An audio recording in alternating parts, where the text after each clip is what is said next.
morning, everybody. Welcome in. Ivan here. Just going to pull up the feed on my laptop from Facebook so I can monitor who's here and who's talking and who's participating and who's with us. And we're on and we're good to go. How y'all doing today? Welcome in. It is Monday. It is 10 o'clock Central Time. I am Ivan. Happy Memorial Day to everyone. Want to thank you for joining us for just a little bit here on a holiday weekend, on a holiday Monday. To start off, I just want to make a comment and say, I forgot when I was setting up this week's classes that this was Memorial Day. I forgot that Monday was going to be a holiday. And I scheduled the full week like any other week. And then I realized it was Memorial Day, and I said, maybe I should cancel that class. Maybe we shouldn't be holding a class on a holiday. Maybe we shouldn't be holding a class on Memorial Day. And there are lots of ways to celebrate Memorial Day. There are lots of ways to acknowledge those whose lives were lost in the pursuit of freedom. Stopping, pausing to remember, reflect, whether it's a family member, someone that you know or someone that you don't know, who served in our armed forces, who served this nation, who stood up for the cause of freedom and liberty throughout the world. Great way to acknowledge and recognize and celebrate Memorial Day. Some would argue that maybe a mattress sale isn't the best way to do that, but spending time with your family in the yard, cooking a hot dog in a very American way, and in light, obviously, in 2020 of the unique circumstances we find ourselves in regarding coronavirus, those parties might be smaller, those family gatherings might be a little more intimate, but they're another way to pause and enjoy our freedom as we share and reflect on it. And education. This education is free, so we're going to do it anyways. We're going to take a little bit of time of our day to have this conversation because pursuing our personal goals is part of what enjoying that freedom is all about. We got a busy week. I've got 5 classes this week, all right here on Facebook. No Zoom this week. It's an experiment with regards to attendance. It's an experiment with regards to connection and engagement. I'm not necessarily saying this will continue without Zoom, but this week, 5 classes, 10 a.m. Central Time, 1 a day, just here on Facebook, no Zoom. Today is consultation skills, and we're going to also address what I call the unspoken agreement of the beauty and barber industry. But we're going to speak of it, so that it won't be unspoken. It will be spoken of. Tomorrow, Tuesday, is fitness for haircut professionals. Wednesday is Clipper Clinic episode 4 with a focus on detachable clipper blades. Thursday is our big money, small money, long-term finance and investment program. As many of us are getting back to cutting hair around the country and getting back to work, we're thrilled to have the money flowing again, and we want to have an eye towards the long-term success of our money. Our ability to earn, our ability to save, our ability to protect our financial future. That's the Thursday class. Friday is Clipper over Comb, and a specific segment where we are going to break down our approach to cowlicks in short haircuts. So Clipper over Comb and cowlicks, that's going to be Friday's schedule and Friday's plan. Today we're going to talk about consultation skills, and right before we go there, of course, we're going to acknowledge our friends at Barbicide, a great American company and a great American brand, and their role in protecting us, our health and wellness, that of our clients, our business reputation, and our safety. And I want to just talk for a moment when we talk about Barbicide. You guys know Barbicide certifications and Barbicide downloadable plans and things. We've talked about that every single class. I also want to reflect, because this program is on consultation, on the importance today and moving forward of acknowledging sanitation and infection control as part of our consultation conversation. We'll talk about how to work it in. We'll talk about when to work it in. But I think it's extraordinarily important that very early on in a client interaction, we get up front and out front of the conversation of their protection, especially as it relates to their perception of health, sanitation, and cleanliness, and their peace of mind in visiting your business and being a customer.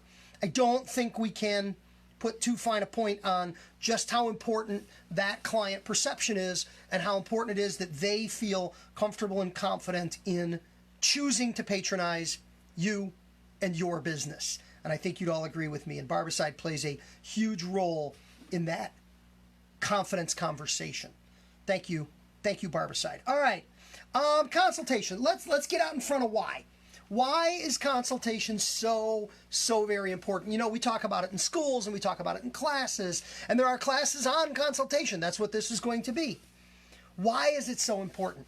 And I answer this question reflecting back on my time working in chain salons. You know, in the very beginning of my time in the business, I worked for one of the large, high-volume, multi-location, family-oriented chains.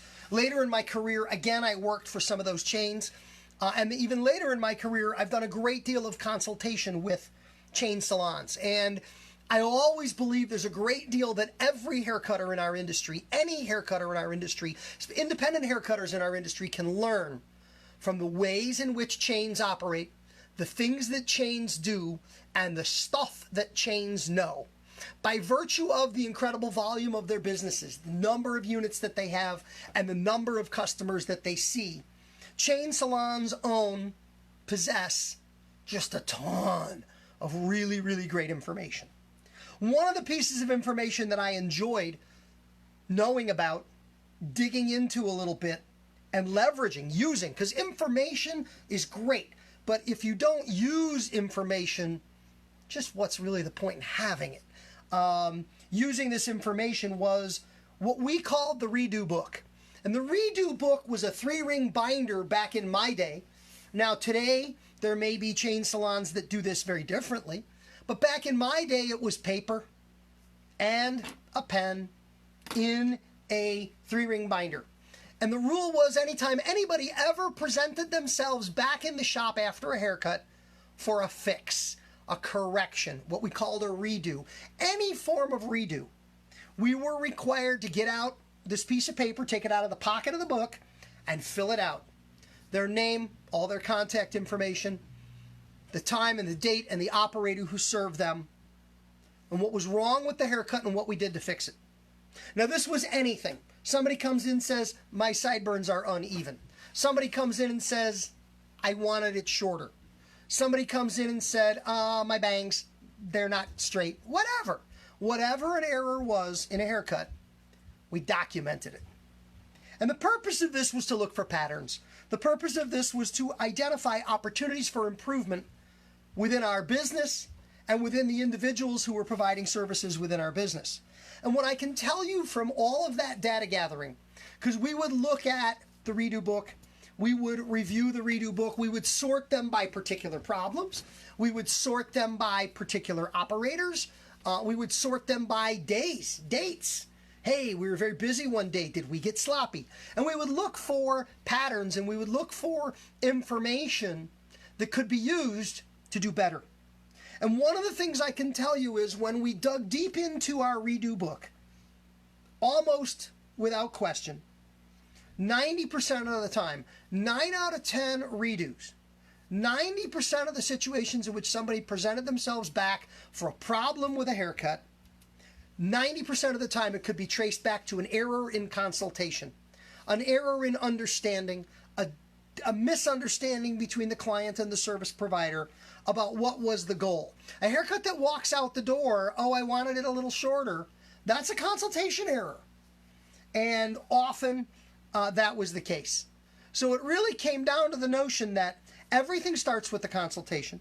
And the better those consultations can be, the greater the level of satisfaction will always be, bottom line, with what we do.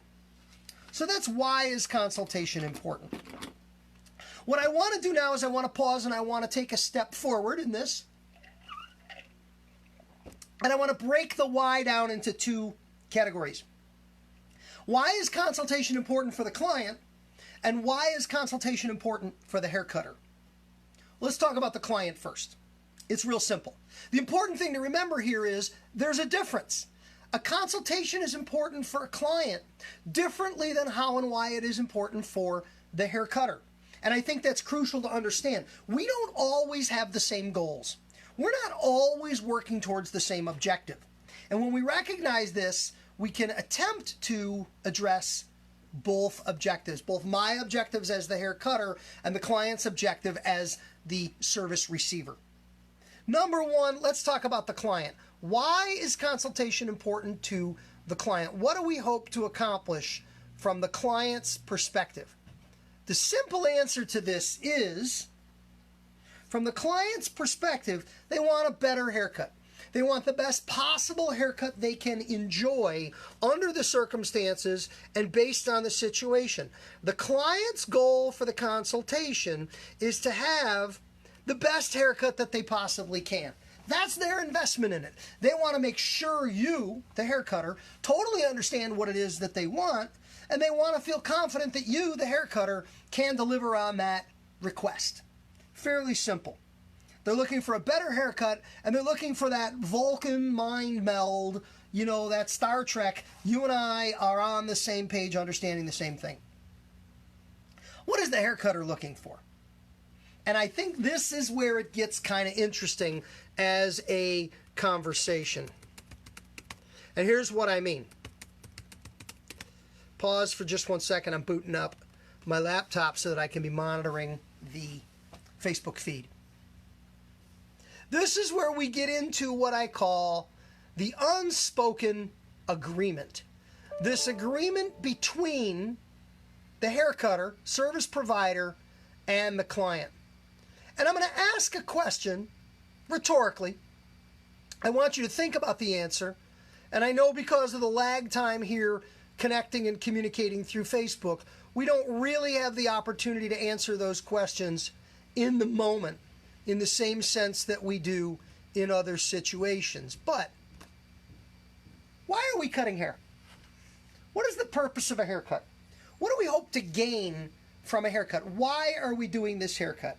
And I get all kinds of questions, or answers rather, when I ask this question.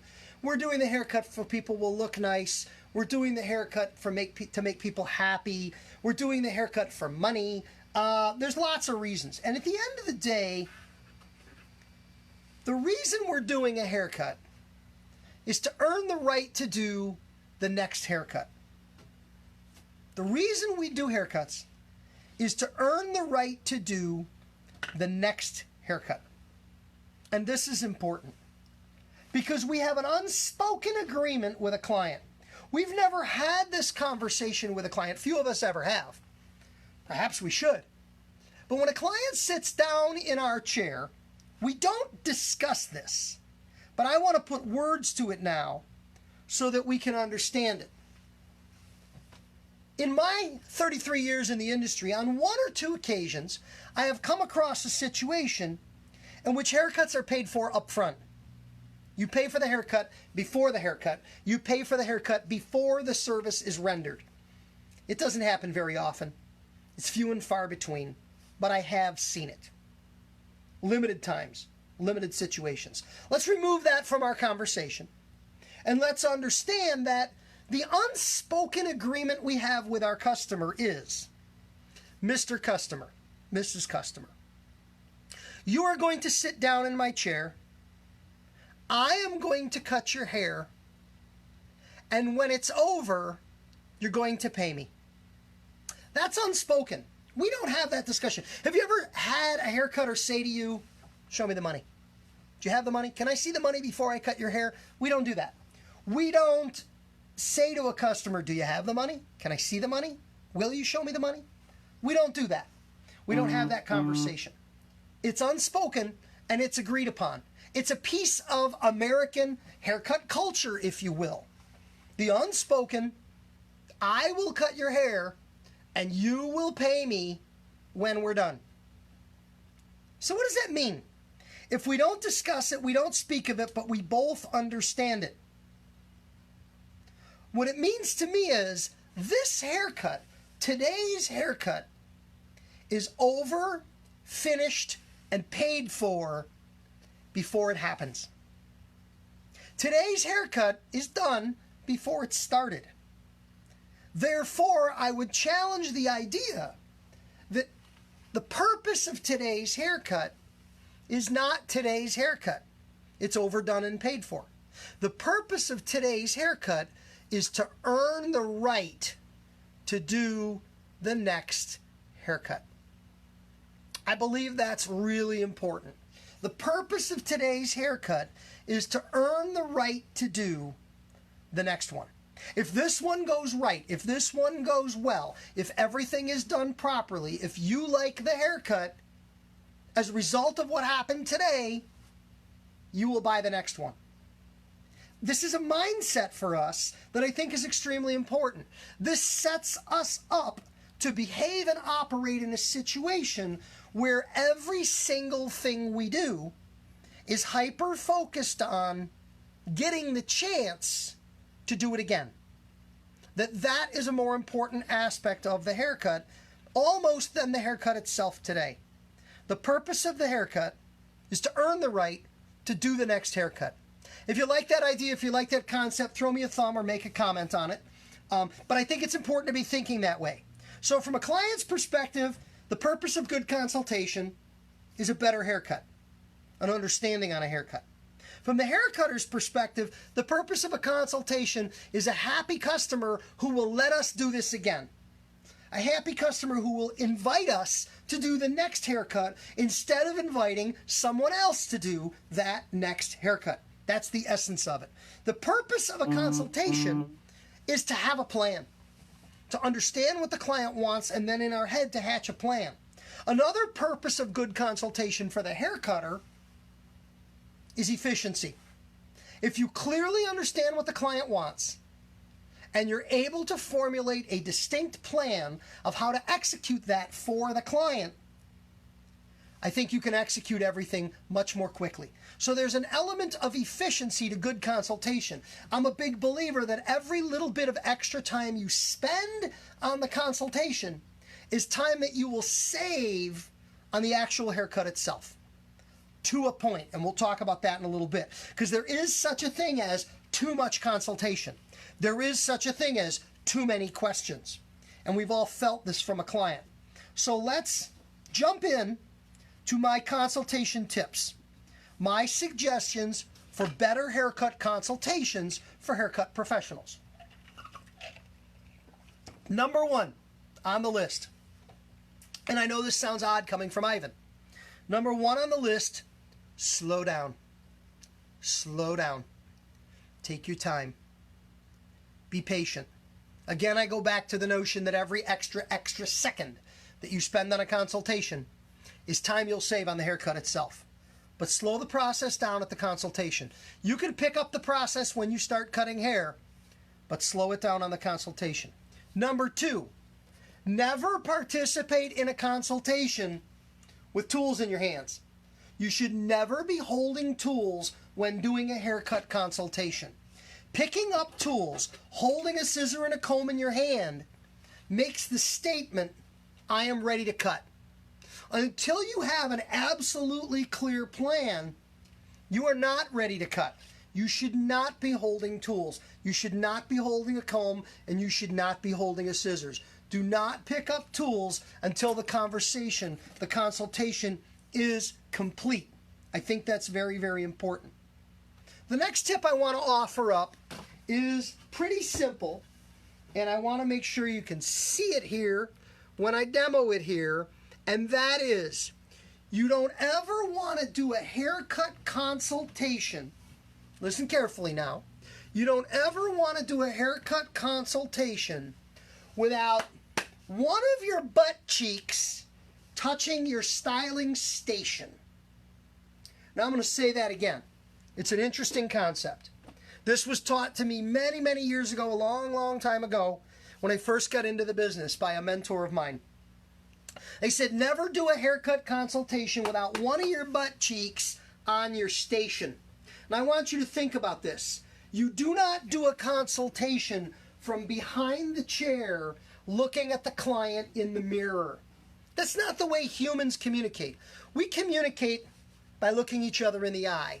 In order to have your butt cheek on your station, the chair needs to be turned towards the station, and you need to be standing between the mirror and the client, facing the client, looking at the client as a human, not looking at the client as a piece of productivity, as a piece of work.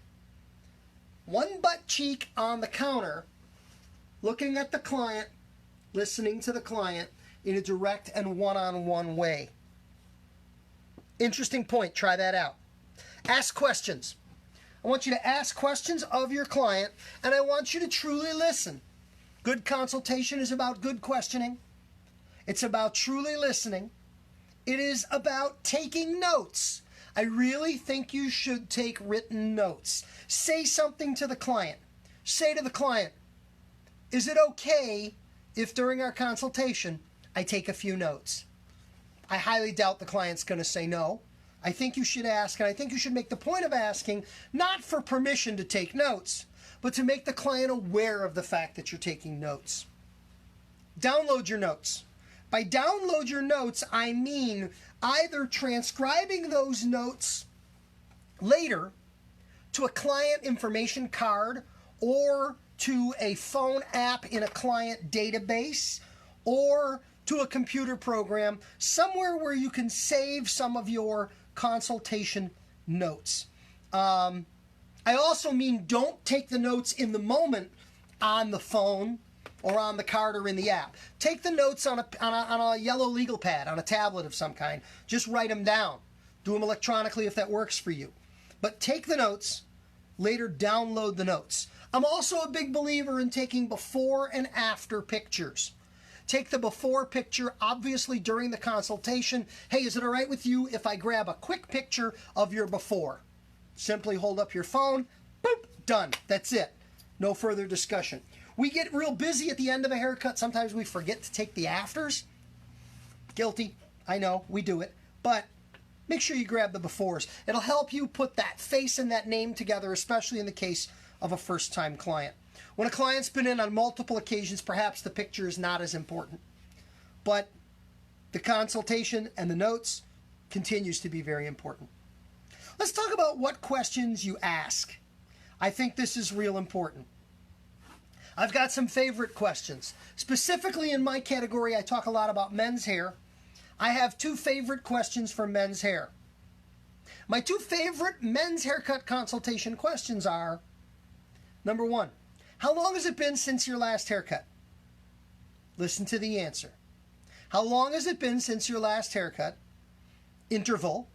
And my follow-up question, is that normal for you? How long has it been since your last haircut? Is that normal for you?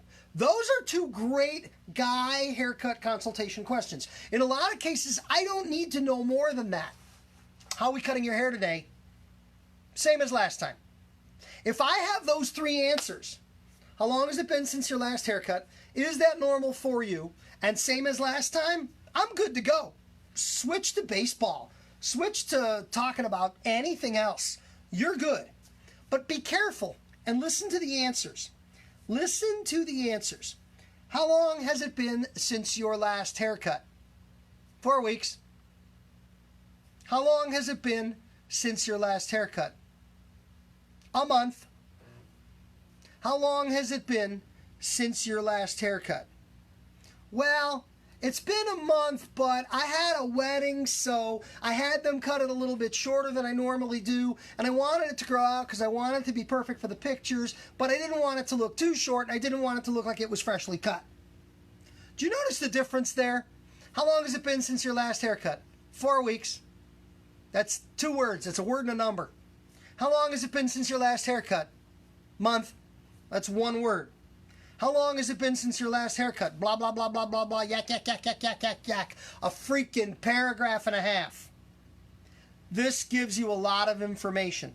Listen to this. If a client provides you with these kind of lengthy answers, pay attention to the answers. They're trying to share valuable information with you. If a client responds to consultation questions with 1-word answers, stop asking questions. This is important. If you get 1-word answers, never ask more than 3 questions. I'm going to say that again. If you get 1-word answers, never ask more than 3 questions. And the reason for that is this is a client who does not want to talk. This is a client who does not want to engage. By choosing to not want to talk and not want to engage, they're also telling you that the outcome of the haircut is not nearly as critical for them as it appears to be for you. This is a client who cares maybe a little bit less. This may be a transient client who doesn't have any intention of coming back. This may be an individual who doesn't place a great deal of value on a haircut. This may be a client who's not particularly concerned with their personal appearance. This may be a client who's just introverted and doesn't want to talk. And it's not to your advantage to try to draw more words out of them. These are the types of clients, and we've all had one of these clients, where we ask a question. How long has it been since your haircut? Month. Is it normal for you? Yep. Well, tell me a little bit about what you want for a haircut. Look, I don't cut hair. Just cut my hair. I'm an accountant. I don't know anything about haircuts. Right away, did you hear the frustration in my voice? Did you hear the struggle there? That's a client telling you, stop talking to me. Stop asking questions.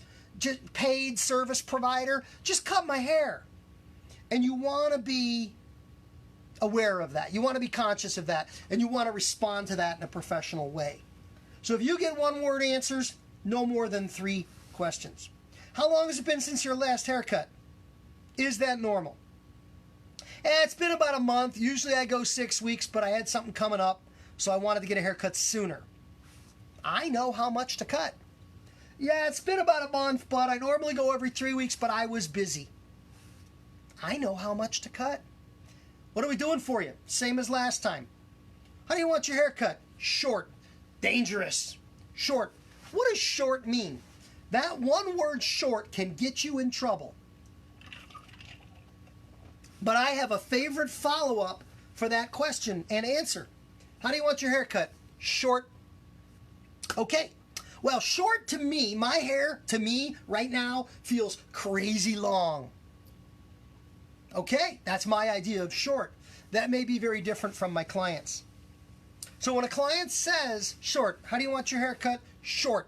My favorite way to follow up to that is, okay, when you say short, do you mean short to medium or do you mean short to short? Let's say that again. How do you want your haircut? Short. Short to medium or short to short? Short to medium. Short to medium means I want it short, but don't scalp me. Don't send me to boot camp. I probably don't want to see scalp through my haircut. Short to short means, dude, you can't cut me too short. Really great way to get a feel for when you combine how long has it been since your last haircut. Is that normal for you? You want to go short or medium? Yeah, short. Short to medium or short to short? Short to short. I know everything I need to know as a good, talented, and experienced hair cutter. It's time to move on. It's time to cut hair. Now, let's dig a little bit deeper into what we're going to call second-level questions. Second-level questions are where we're trying to ensure customer satisfaction. Second-level questions is where we're going to dig just a little bit deeper into what that client might be thinking with regards to a haircut. I want to give an example of a couple of good examples of second-level questions. Define for me your perfect haircut. What would perfect haircut be for you? Listen very carefully. I think that's a great question. What would a perfect haircut be for you? You'd be surprised at what somebody's going to say. Somebody might simply say, you know what, I want the sideburns even. Great, I can do that. Somebody might say, I don't like it when the top sticks up. Great, I can do that. What are these key focal points for a client? Another good example of a second level question might be, tell me what about your hair gives you trouble? What's your hair problem? Now, guys will joke around like this. What's your hair problem? Well, it's leaving. Okay, that opens the door to some great conversation about shampoos for healthy scalp, about increasing circulation, about working with the hair that they have. Some clients will take it more seriously and say, I'm never really able to get the top to look the way I want it to look. Okay, let's talk about that. What products are you using? Do you use a blow dryer? Are you using a brush? How often do you shampoo? Are you rinsing your hair every day or are you soaping it every day? Are you shampooing more than once a day at home and at the gym? We can get a lot of insights from some of these conversations. What's the best thing about your hair? What do you like the best about your hair? This gets into some issues of self-image. This gets into some issues of the amount of time, effort, and energy that somebody might devote to their hair. Just how important is their hair to them? These are second-level questions designed to provoke conversation. Try to avoid what we call say-no questions. Say no question is any question that can be answered with the word no. Are you happy with your last haircut? No. What did you like the most about your last haircut? That's not a say no question. That's an open-ended, thought-provoking, conversation encouraging question. And there's a big difference there. Next thing I want to talk about is language.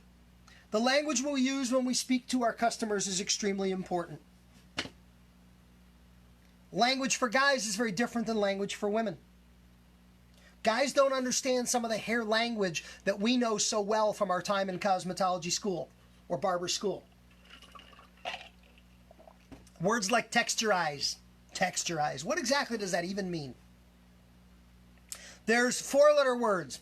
Words like thin. We don't thin hair. We reduce bulk and we blend. But we never use the word thin. And with a male client, we would never use a thinning shear. We wouldn't even have one. We blend, we reduce bulk. We can speak of areas of lower density as opposed to thinning hair. We can speak of spots where hair is thicker. Put a positive spin on it. One of my favorite ones is the notion of volume. Volume in hairstyling. Volume, the idea of fullness. Volume. Don't mention volume to a guy.